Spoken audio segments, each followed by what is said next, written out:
Be more than human. Hello and welcome back to the channel.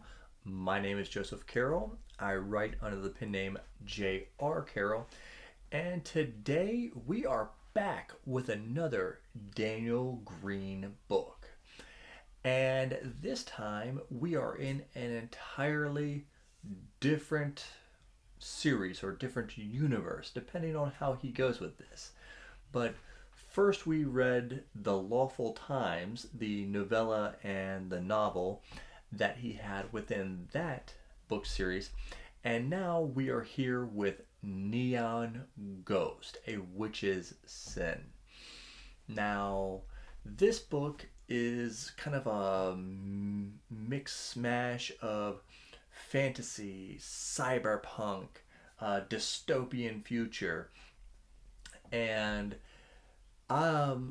with the Lawful Times books, there were some good, there were some bad, and so with his newest book, you are definitely seeing a progression in his writing abilities for sure.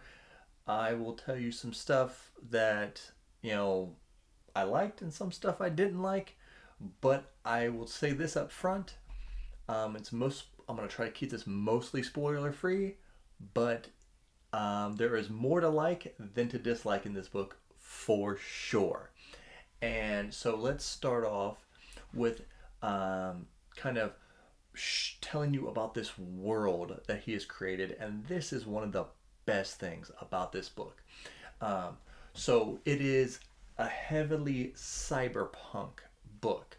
We are living in this megastructure 703, and sometime at least a few hundred years in the past from this book, which I believe, I could be wrong, but if I remember correctly, this book takes place in like the 2300s. So we're like 300 years in the future, and there's what they call this haze that is presumably covering the entire Earth.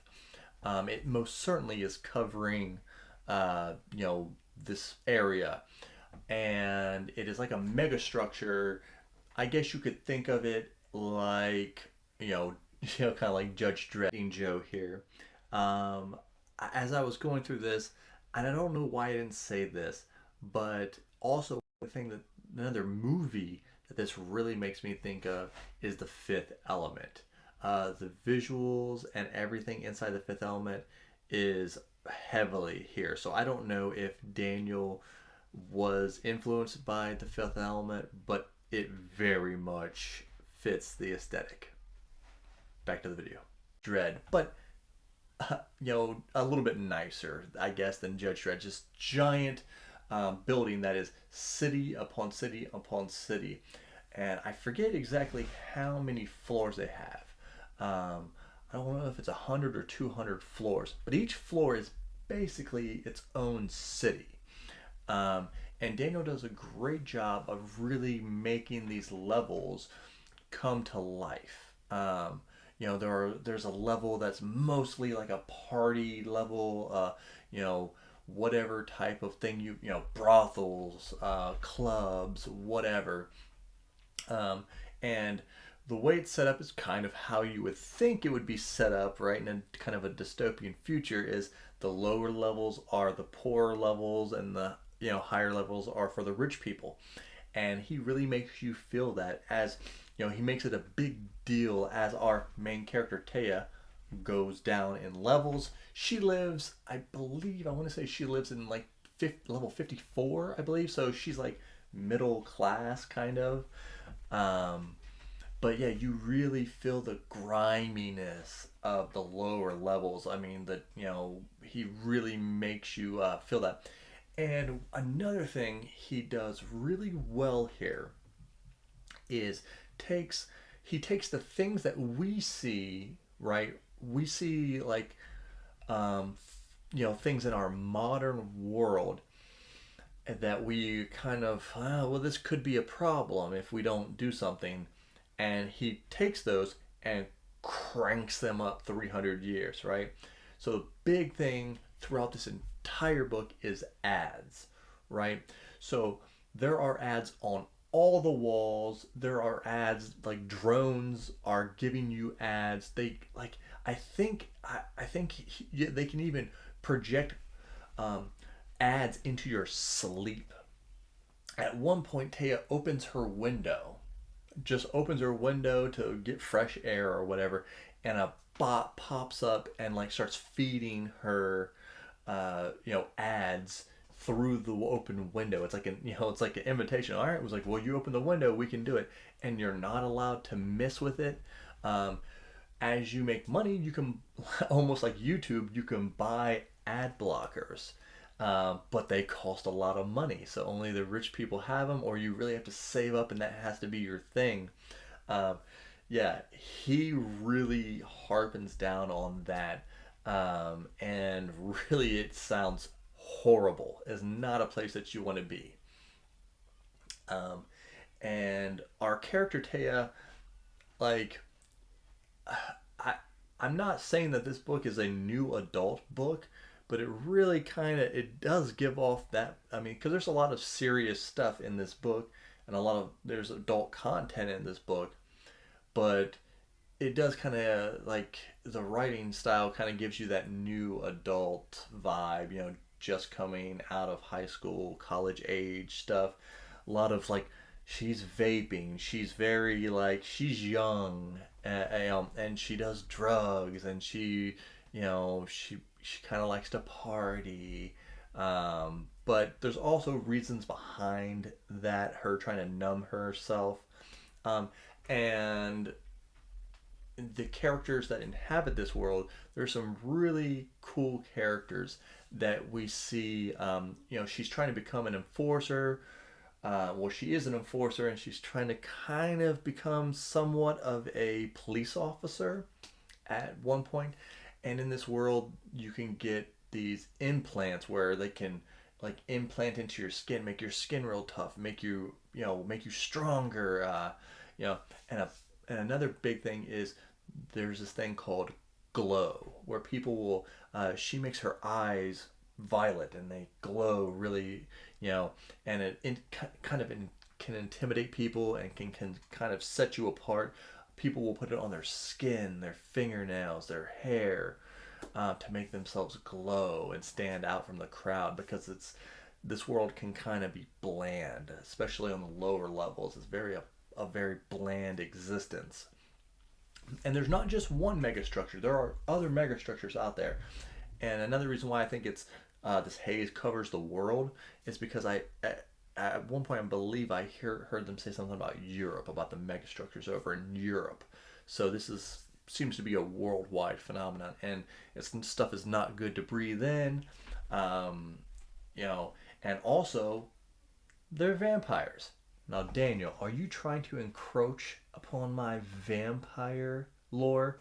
Um, but no, So we got cyberpunk and we got vampires, and yeah, it's this virus that is mutated, and but everybody knows they're out there. Like it's a known thing, kind of like True Blood. Like everybody knows that they're there, and they have that form of True Blood. They have a synthetic blood that they drink, but the world is trying to live together, and and that's another thing. It's weird. Like I have read multiple books by author tubers and now booktuber, and it's different knowing like their views, knowing their personalities, and knowing their world views, and then reading their books, and you can kind of see them putting their views into the books. If you like, and this is one thing I will say, it seems a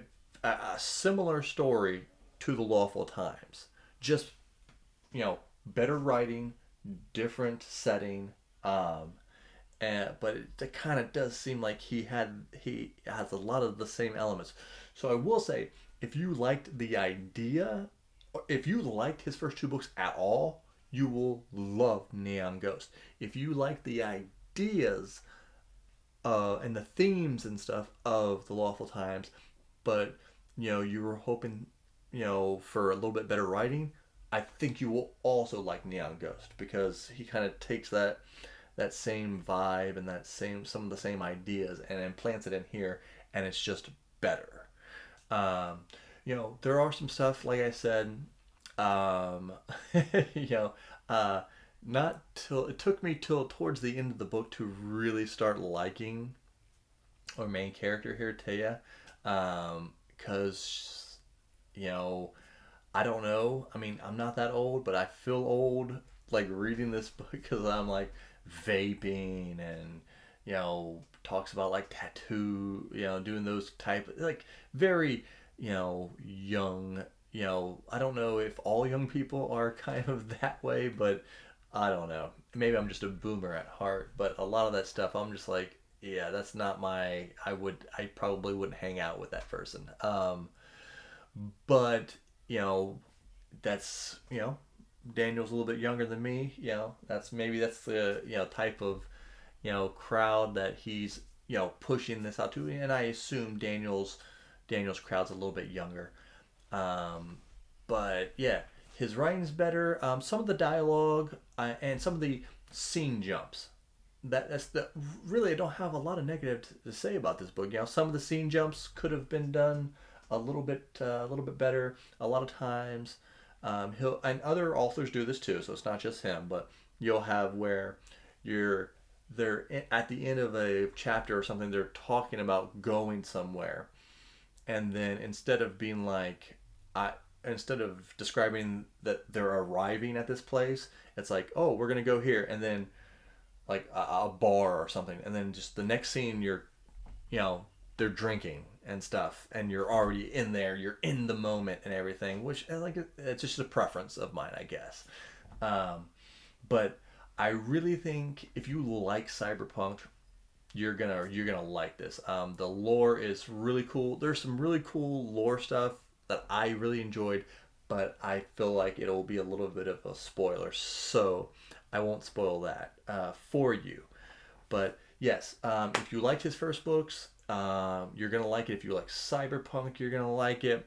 Um, a little bit of cool twist on vampires. Nothing outrageous, but a nice little twist on vampires. So if you like vampires, you might be into that. Dystopian. Um, if you hate ads, you will hate what they are doing to people in this book. Uh, but yeah, I think it's great. I think Daniel is getting better on every time he releases a book. So I can't wait till the next one comes out. I know it's going to be a while because this one just dropped. But yes, he is definitely stepping up as an author, and I appreciate his honesty in talking about his self-publishing journey and everything. So let me know. Have you read Daniel Greene's any of his books? Do you watch his videos? What do you think? About Daniel Greene and how he's working as an author. Let me know. Make sure you like, subscribe, check out the Patreon, all the good stuff, and remember, be more than human.